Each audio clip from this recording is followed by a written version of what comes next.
had some Oh, fuck. Is notes. it? Shit.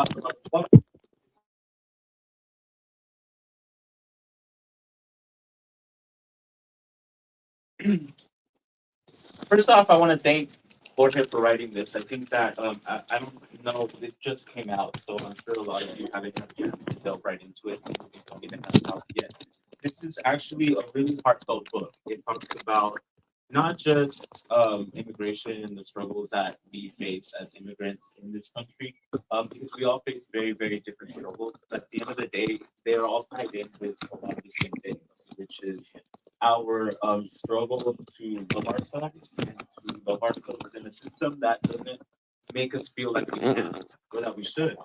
And one of the things that I just wanted to thank the Porter for is for shining a light not just on the struggles, but also on the love story that comes with the romance that comes with having to fall in love with yourself, even when you don't know how, even when society tells you at a young age that you shouldn't or that you can't, even when our parents are so worried with having to survive that they just don't have the right words to tell us how to love us.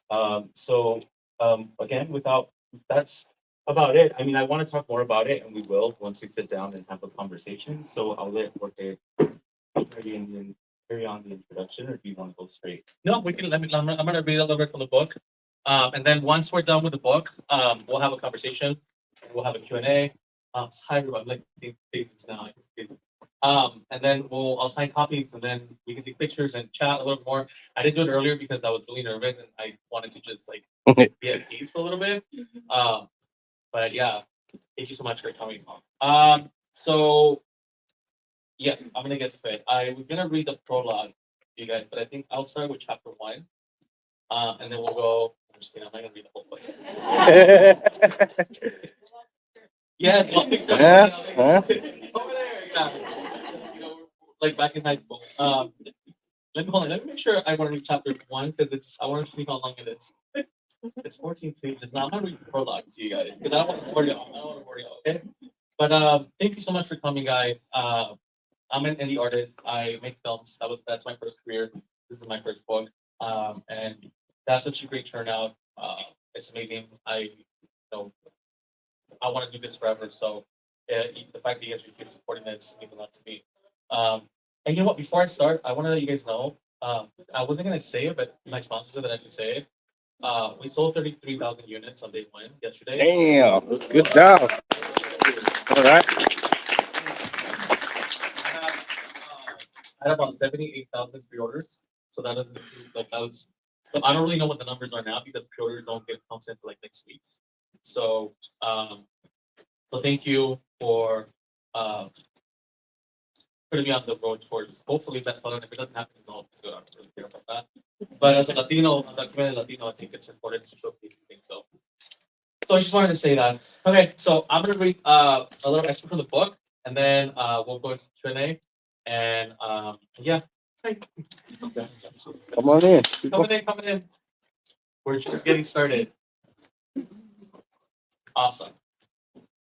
And I do apologize. I haven't read out loud in a long time, so if I get stuck or something, uh, don't make fun of me. We're doing something. Record it for fun. All right. Is this better? Yeah, there you go. Can I bring this up?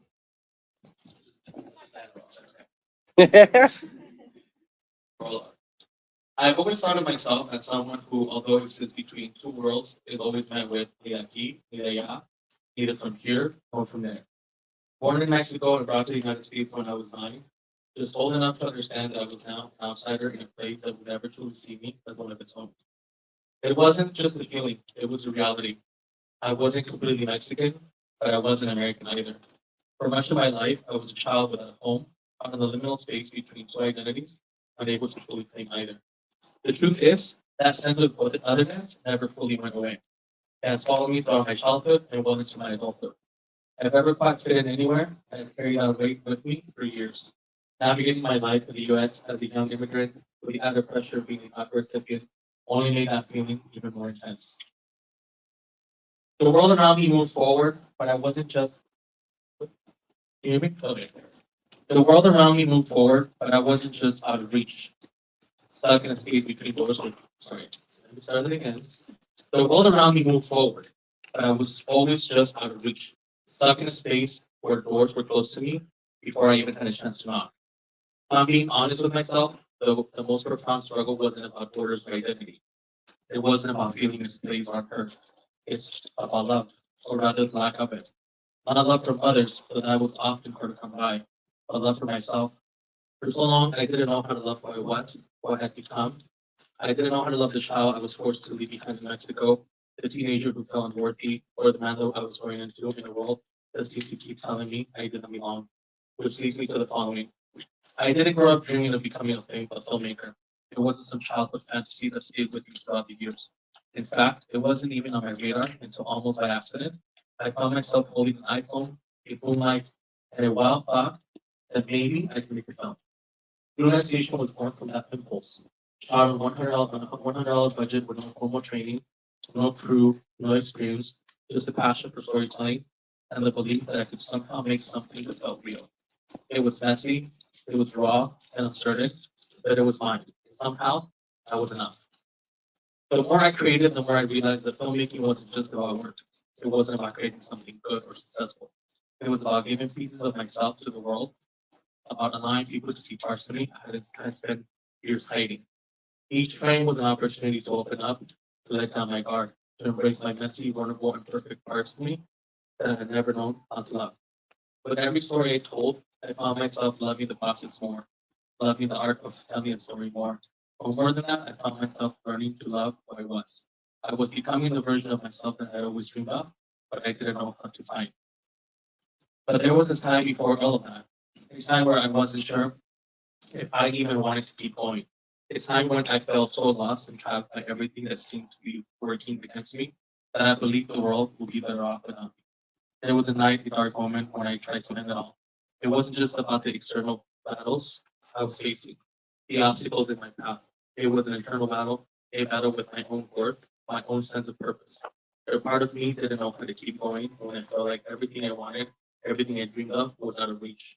When every door seemed to shut before I could even knock. But in the darkness, something like unexpected happened.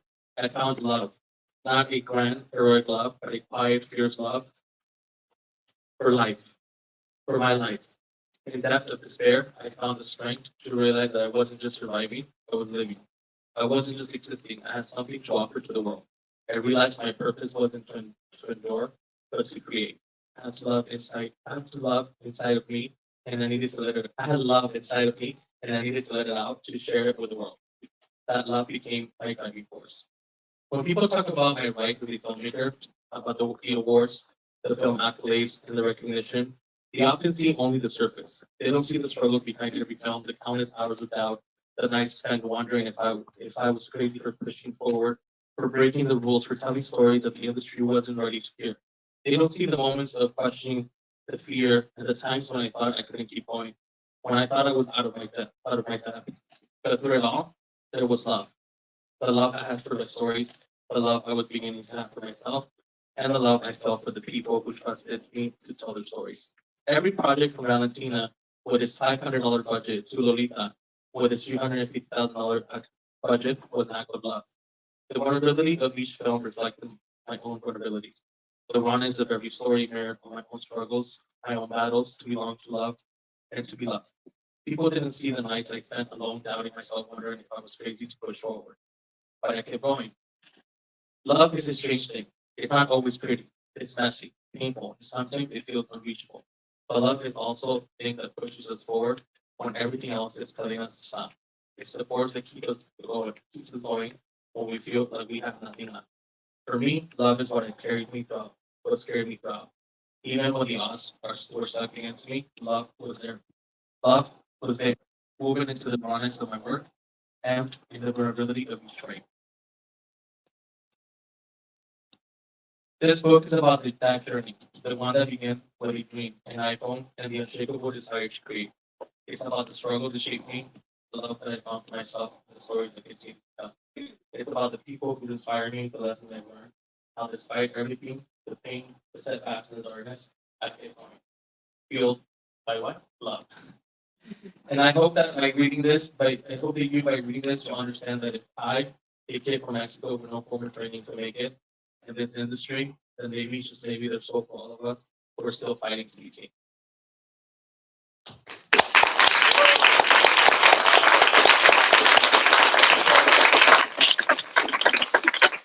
On love, clearly.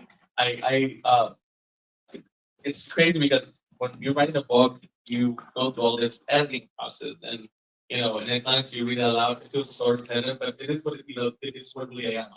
I have nothing but love for people, and I'm not ashamed that I wrote it more than 20 times in my prologue because I approach everything with love, and I think that um, if people if people practiced more love, we'd be a better society. Unfortunately, people don't care. So I hope that when they read this, they might understand where I'm coming from. They might understand where there's been times where I decided to dismiss myself instead of stay in the place just to feel comfortable, you know?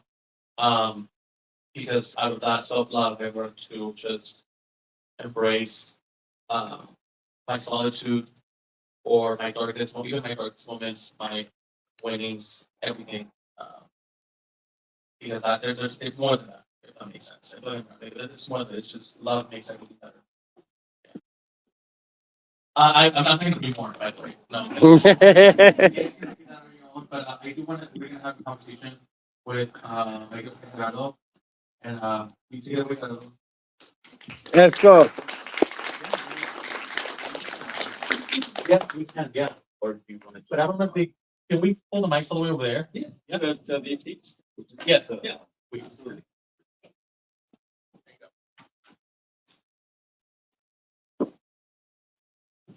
Oh, I want to make a TikTok about you guys. I do. Shoot it.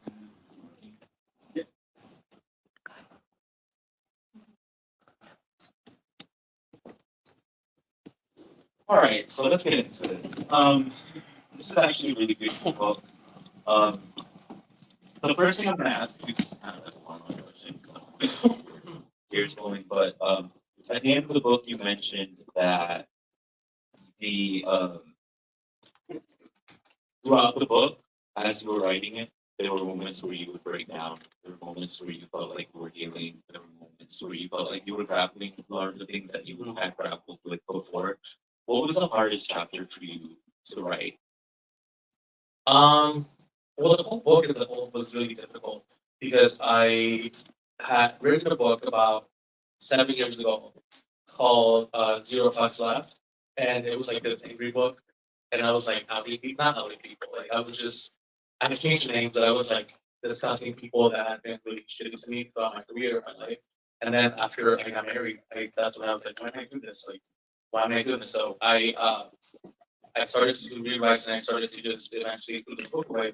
And I started focusing on writing a book about love. And doing that, coming from a place of anger, was very difficult because I wanted to just shit on people. I was like, look, but um, part of realizing that it's not really worth it because then I'm giving attention to other people and whatever. Not getting into that. But I just decided to rewrite everything again from the perspective of my identity and where I came from and how through love, with love, I've been able to move forward. And that was very difficult because I meant I had to become really vulnerable and put things in the book that I hadn't even discussed with my husband, you know? Really? Yeah. You hadn't even discussed with him? No. Some of those things? No. What chapters were the ones that caught him by surprise? I don't. I think as he keeps reading, he just keeps telling me, you know. Yeah, that's the thing. So it's not an easy read, you know. It's not. There's some really heavy things in there, and I think for me, there's one chapter, and actually we were going to talk about this. Yeah, my favorite chapter in the book, and it was a really when I first looked at it, it was about your high school experience, and and when I started reading it, I was expecting just what you normally hear from people as teenagers. Yeah. I think you really went into it, and you started talking about how there were moments where there was a moment where your mom decided to make a decision to move somewhere else because it was better.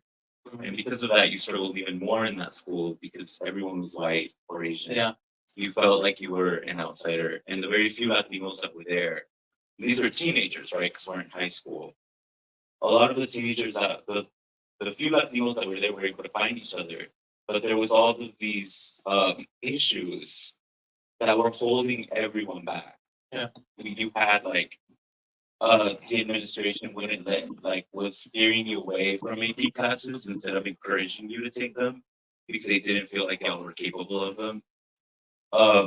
When you were losing, and I hate to spoil so much, but this is a really important chapter, and I think it's something that people, when you read it, you have to really be able to point this out because I mentioned it to you. You were like, I hadn't actually paid attention to it, right?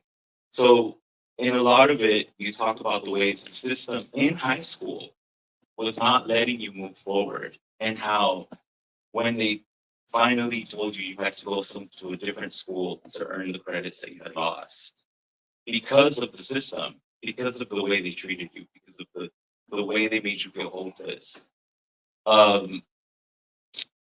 they threw you away. Yeah. And right. And they made you feel like an outsider. They made you feel like you didn't belong. They discouraged you from being as successful as you could be.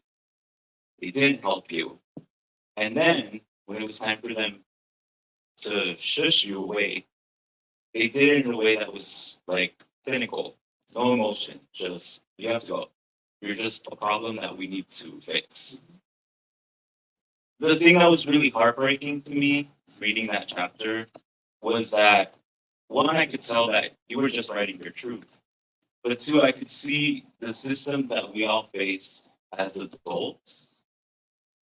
You had to face them before you were even emotionally mature enough to handle it like an adult, right?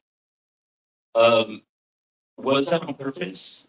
Or is that something that you are looking back at now and realizing? And how have you processed that? I haven't told the story to anybody, so I just wrote it how it came out of me. Well, I mean, like, I did rewrite someone up, but like when I initially wrote it, I just wrote it the way I remember it. And it's crazy because like I remember growing up in LA, and then it was my sister who said, "We're gonna move to Torrance, and it's gonna be a better school." And I feel like there's this misconception that if you go to a predominantly white school, it's better. And I hope that it wasn't even like my parents, but I just hope that our elders or the people that are in charge of putting their kids in schools will stop doing that because it doesn't make a difference. You're going to succeed whether you want to or not because it's your kid, not, their surroundings. But first of all, that was the first thing, right? It's a better school. And then, being there, because I was Latino, they put me on all these ESL classes, even though I didn't need to. And I'll never remember the counselor saying to me, we have to send you to a continuation school, otherwise, you'll probably not graduate and you'll end up working for a waste management company picking up trash. And I was like, that'd be cool, because I knew that was undocumented. There was no way I could even aspire to that. But if I could, I'd be okay with that because that means that we would have fun. So you see how the mentality is so crazy, right? Yeah, I think that it was so heartbreaking to me, particularly because it was just a precursor of what you were going to face as an adult, and you had to face it at a young age, at an age where most kids are just worried about Their questions and their crush. yeah, Yeah. or like going through puberty. That's a whole story. Like going through puberty is already hard enough. Yeah. You're fighting your parents, you're fighting your teachers, you're fighting yourself, and now you have to deal with a system that's already showing you from that age that you have to deal with being an outsider. Yeah. Because you don't even have the capability. You might have the capability, but you don't have the possibility to be more than what they say you can be. Yeah, and I love that they sent me to appreciation school because that's where I discovered Shakespeare and politics. And my high school teacher and principal were just here right now, and they have to go. But I was telling them how um, we used to debate about the Bush administration, and obviously let's break that. Let's break that. But no, I learned values in appreciation school. I learned about that I could be a writer, that I could be anything I wanted. Curtis Cherry High School is the reason why I ended up in law school because I wanted to be an attorney.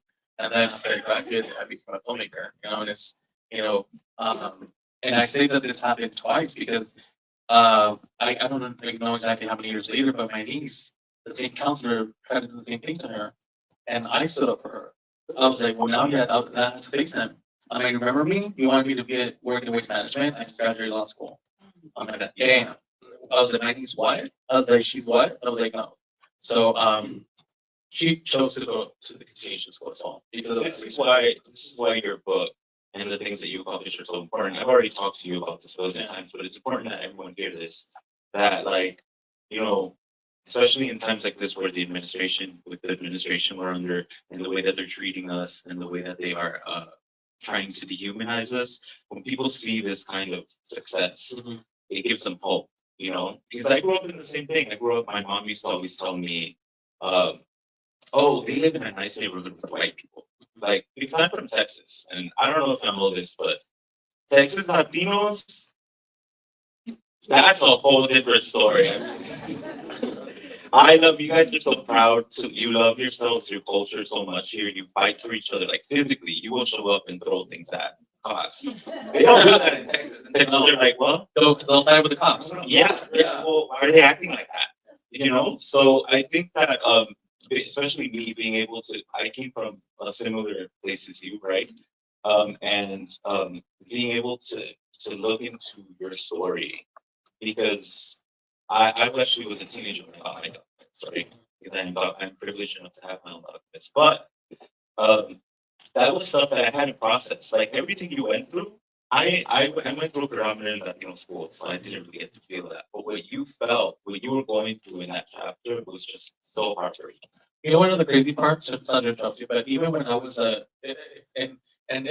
we go back to the name of the title, right? I had a chapter that I removed on the book, but I'll talk about it briefly. Where when I was at a predominantly Latino school, I was too white for them, and because my story wasn't that you didn't cross the border, you came here with a visa. And that's following me through years. Like, I guess there's a privilege to that. I guess there is a privilege to that. But it was always like, oh, well, you don't belong here either because you have to struggle the way we have. So it's always been Aqui, and I've had to build my own identity and I have to work on my own on that, because if I operate based on what the masses say, then I'm gonna be all like, well, I don't belong anywhere, But it's one of those things where it happens on both sides, Yeah. And another example, like you look into all these lists about like bestseller lists and this and that, and I mention this because I was talking to a publisher, and they're like, "Well, that's amazing. That's like 100,000 copies, but to be a bestseller, you need to sell at least 500,000." And I'm like, so my accomplishment is still not enough, right? Yeah. And it's like, yeah, because your book's niche, and it's like, okay, well, It's a niche. It's a niche. It's not just a story about a human being. yeah. It's But do you get what I'm saying? Though? Yeah. So it's like I made a mess with that. Like I'll be from wherever you want me to be. And the title was more sarcastic now to me because I don't care.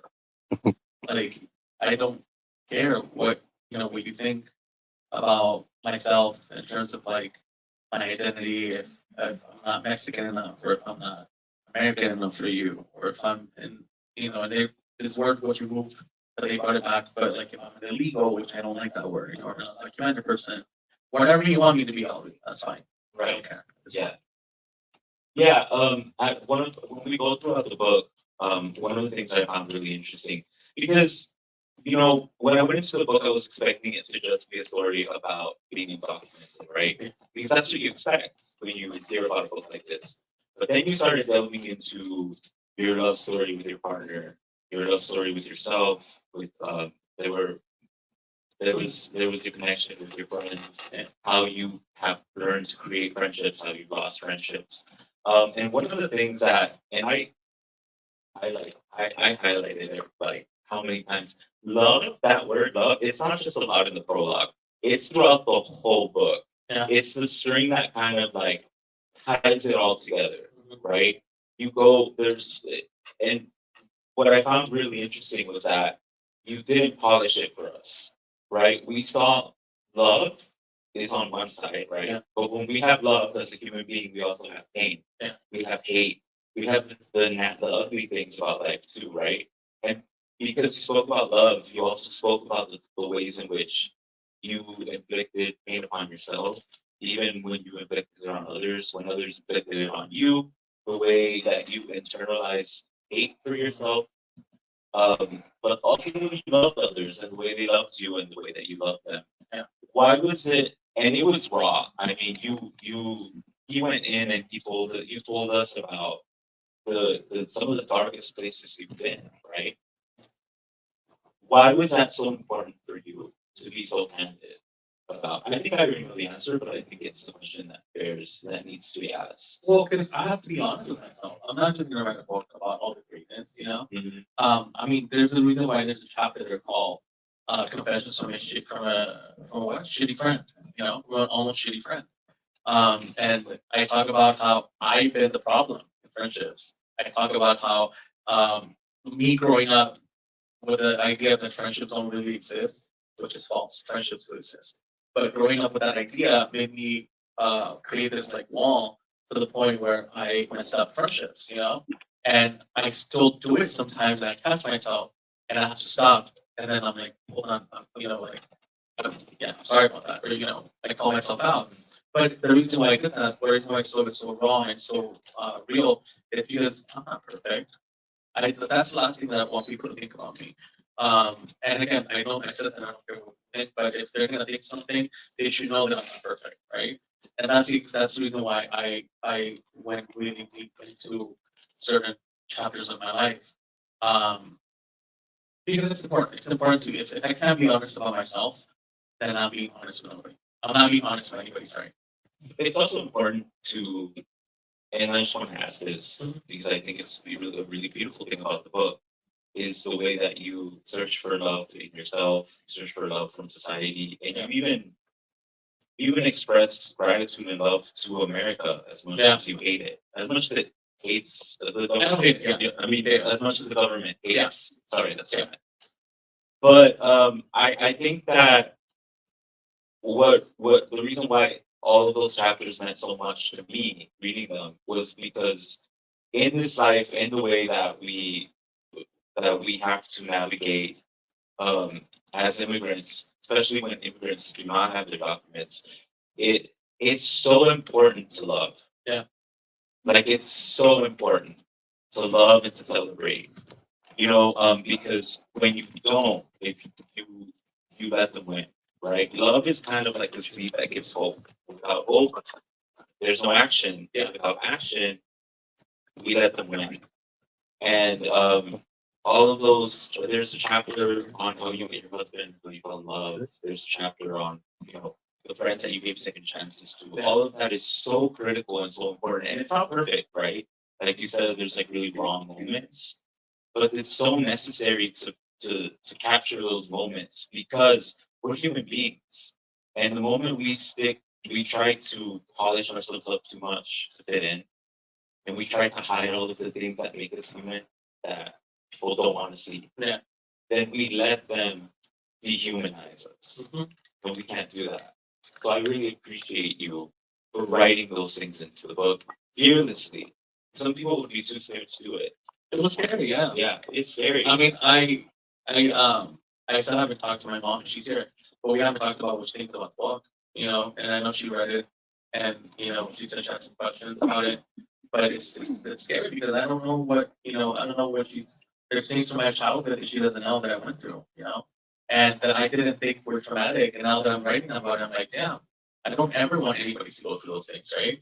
So it was scary, but again, it's all like the foundation of this book is it's love, and I'll give some clarity of that. We come to this country and we come for the American dream, and all we do end up doing is working, right? And we take whatever job that's given to us, and we take whatever salary is given to us because what we have to be what grateful, and when you're being grateful, for when you're doing a job that doesn't let me rephrase that. When you're doing a job that needs you to get another job to be able to survive, you're just now being paid, and you stop loving yourself because you become too afraid to realize that you're able to aspire for more.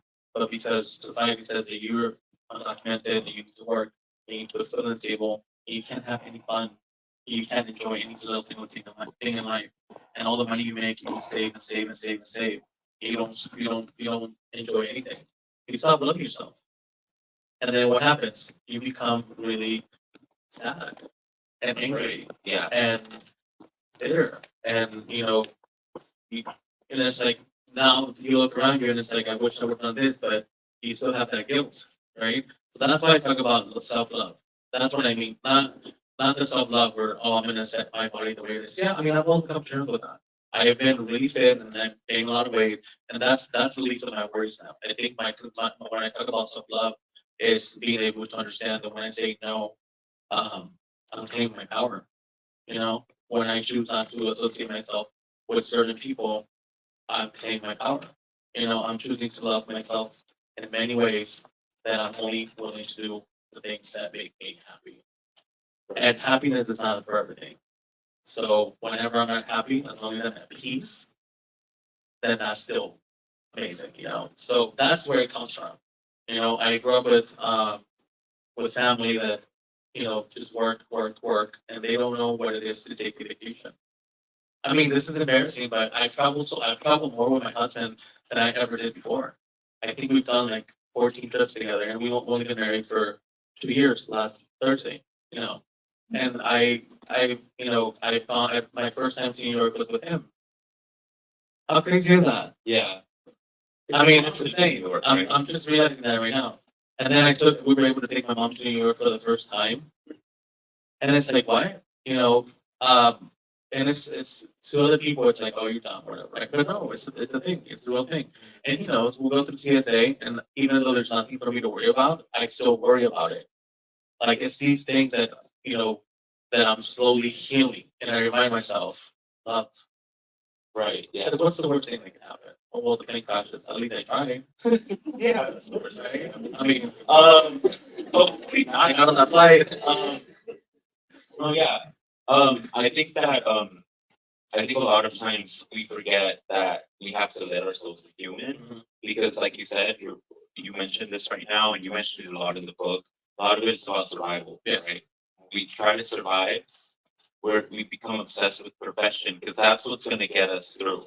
Yeah. But when we do that, we teach ourselves that we can't be human and that being imperfect is not enough. But every human is imperfect. Mhm. We can't run away from imperfection.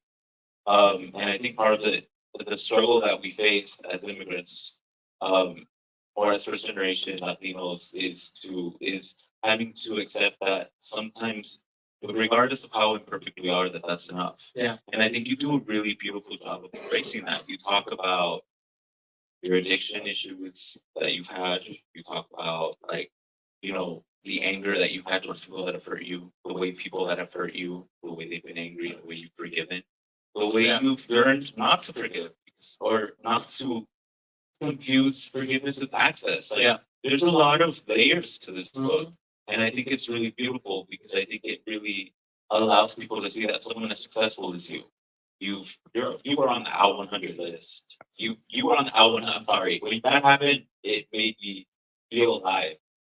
You were on that 100 list. You have awards. You have films. You have a book now. And I think it's so important that all of those imperfections and the perfect thing, the good things and the bad things were in that book. And it shows people you don't have to be perfect all the time in order to do something for the world. Yeah. In order to leave the world a better place. You know what I Yeah. mean? Perfection, well, I wouldn't say it's boring, but I would also feel like if I say that, I'd be disrespecting anybody that is aspiring to be perfect. I would never judge people on that. But I will say that in the search for perfection, all of the joy is killed. You don't really enjoy anything. And I'm working on that too because I'm very type A. Unfortunately, like all about like we need to have a schedule and we have this and we have that and now being married. My husband's like the opposite. He's like, let's just go and do this, let's just enjoy the moment. Like I remember like very early on he would say, stay present, and I'm like, I am, I wasn't. And it's crazy how you can notice that I wasn't present. This is why I married him. But it's all those things, and I still have that internal fight where sometimes, I want to just like I don't want him to go through what I went through because he's gone through his own things. But it's hard for someone that grew up in the United States to understand um, the traumas. I don't want to use that word because I feel like it's thrown out a lot. Let me rephrase that. The struggles that we've been through, right? And how they scar us and we carry those scars forever. Unfortunately, that's just how it is. Um, but love has been made. Circle back. So, we have time for one more? Yeah. So Yeah, we have a lot of time. okay. I was like, I don't know. We're here. You told me Oh, 30 we're minutes. here. But so my last question or my last two was like because it's really important to give you like the stage to communicate this. Like, what was your dream when you wrote this, and how do you want it to? What do you hope that it'll do for people? Um, honestly, I now that okay, so I did I did my film right now. Always in like select theaters, and we did this whole tour in a bunch of cities. And I was meeting a lot of doctor recipients, and I was meeting a lot of people, um, the, for the community and stuff. And you hear the stories how they resonated with my film, but how but it's a little sad because like to resonate with so much like pain. My film to me was like I know other filmmakers be like, oh my god, that's amazing. Or to me, it's like that's sad. Like I'm sorry that you've gone through that stuff. You know what I mean. Yeah. So Oh yeah. so I didn't. I mean, the book and the film, my film are not like usually exclusive together. Like they're not. But it's weird because timing works really weird. And if there's one thing that I can hope people get from this, or my dream, would be that they find love. Again, I know I keep saying that. It sounds like I'm gonna sound like cliche, but like you can take over the world if you believe in yourself. Like if you believe in yourself enough to know that you can do something, right? Um, but all that comes from interior work, like work within. It comes from discipline. And when I talk, and I like to spend a lot of time, but when it comes to like choosing peace over like other things, I would always choose like peace a lot. And again, it's something cliche, but maybe when you read the book, maybe you'll understand something different. But my dream is that everybody understands that they're unique. Because that's the other part of it. There's a very important chapter that talks about that. You spend all your life trying to become something to please others. When you're there, like you're such a gem yourself as it is. People will be crazy not to want to mess with you. Not mess with you, but like that's the wrong word. Not to want to do business with you or be involved with you, right? Because we're all so unique in so many different ways, and that's what I think that I want people to get out of this. Um, but we'll see. People will eventually tell me. I hope that they see the subtext of everything, which is not so much the struggle, but the aftermath of being able to like second do something that fabulous. It's beautiful. Thank you for writing it. I actually, yeah, I was one of the, I was talking to your, what is the camera girl? So I was talking to her, and You guys hired Yolo. She's amazing. um, yeah, we were talking about that. Well, because yeah, I think it'll teach people to love themselves, but I do think it'll teach people to hope. I think that they'll learn to hope Yeah. because I think that we become so obsessed. Like again, this is gonna come up all the time, but like survival, we get so obsessed with survival that we forget that we have to, that it's okay to be human. There's a lot of moments where you're human in this book, where you allow yourself to just be human and show your scars and show your pain. I personally just want to thank you because like when when you told me the book was going to be published, when you got on the Out 100 list, I already told you this. I don't think it's really hit you, but I was going through a really heavy time because I was crying a lot and I was really depressed because of everything going on in our community. And when I saw you reach those milestones, something I had stopped working on the podcast so much, I was starting to give up. I'm not gonna lie, I was really trying. I was wanting out to have to escape from the feelings that I was feeling. And if there's one thing that I want people to take from this book, is to remember that even in the darkest times, with everything going on in the world, he's proof that we can be so successful. I mean, we can be on the red carpet, on the Out 100, at the Out 100 gala, next to Goechi. You know what I mean? Goechi. Oh, I forgot. I don't even know her her name. But yeah, like we can do that. We can do that. You know what I mean? I think that that's something that I just wanted to make sure that everybody hears because when I saw that, I was like, whoa, wait, no, wait, I can still do this. Yeah. And I started working, I've been working nonstop for the past 2 months because of you. And I want you to know that you helped me a lot. So I think there's a lot of kids here, there's people here, there's older people, younger people, people of all ages. And a lot of us need to hear that. A lot of us need to see this. Yeah. So thank you. Well, thank you. And I pay attention to everything. And I know you had told me that you were going through it. And I remember, yeah, but that's the reason why I also like asked you to do this. Because I wanted you to know that you can. And I wanted you to know that I wanted you to know that I just went nonstop, like I want you to do this because I'm gonna be in this podcast, but I also feel like, you know, if there's one thing I can ask for in the last, because it'll be 10 years next year that I've been in film industry, and I done so much despite what people think. I mean, I'm not gonna get it, but I wish I had someone that would tell me from the beginning you can. You know, it's been exhausting having to constantly tell myself that I can. And I'll continue to do it even though it's exhausting. But it's always good to have community remind you that you can do things, right? Yeah. So that's the reason why I was like, you know, I want you to do this. And the whole time, I know you could, Yeah. I mean, I was like, oh my god. You guys, it was like, it's been hilarious, this whole process. What's your birthday? And then it's like a book thing. It's your first book, and then everyone's here like looking at me. I completely, It was stressful. I know it's my birthday, but to me, today has been about the book, right? And even my husband said, the cake's here. I'm like, oh, he's like, your birthday cake? I'm like, no, it's like the book cake. He's like, it's your birthday. I guess it's both, but I don't know. I'm like, I just, but no, that's fine, and I know that there will be probably a time where I'll be in that position and you'll come out and tell me that I can't do it. Because we forget these things. No, for sure. Yeah. Of I don't know. It's crazy. We got such a crazy tangent now. we do. So let's open it up to everyone. If anybody has any questions or anything like that, or any statements, critiques. You did. You tell ya. You raise your hand. Okay. Yeah. Ella primero que vos. So, Oh. well, first of all, congratulations, Thank Jorge. you. I think it's I've read the book, and I think it's very intimate, and you do show a lot of vulnerability, but it's very very honest. So congratulations for Thank that. you. I wanted to ask you about the title because you say, well, I don't care, no, ni de aquí ni de allá. I don't care what people think.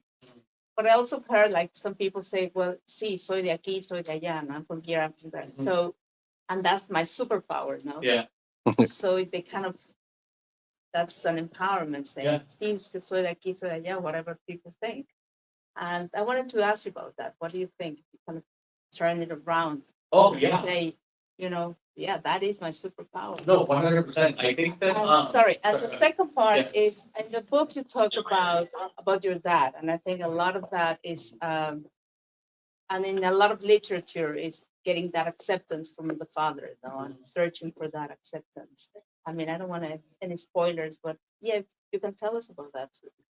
thought Yeah. that was a very important part of the book.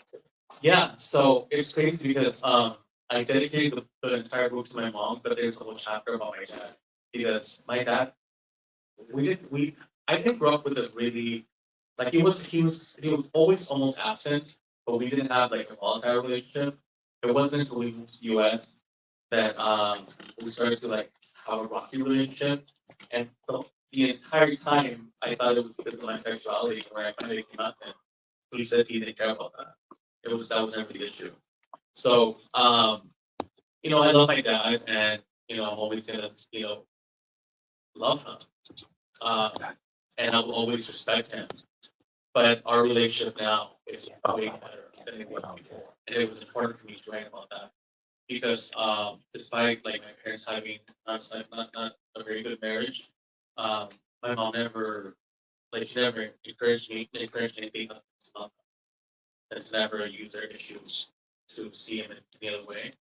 But yeah, no, he couldn't be here with us today because he got stuck working.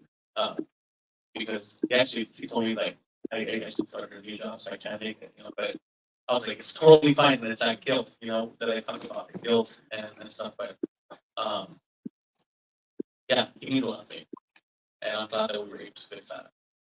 And then as far as the idea, yeah, it's gonna be. I think it's gonna be an ongoing thing when I tell people that the title is more sarcasm, um, because um, I'm Mexican. I mean, I love Mexico.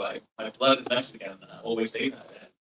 Um, I'm also American because I grew up out here, and I think that as long as I have that in my mind, no matter what anyone else says about my identity, it'll stand, right?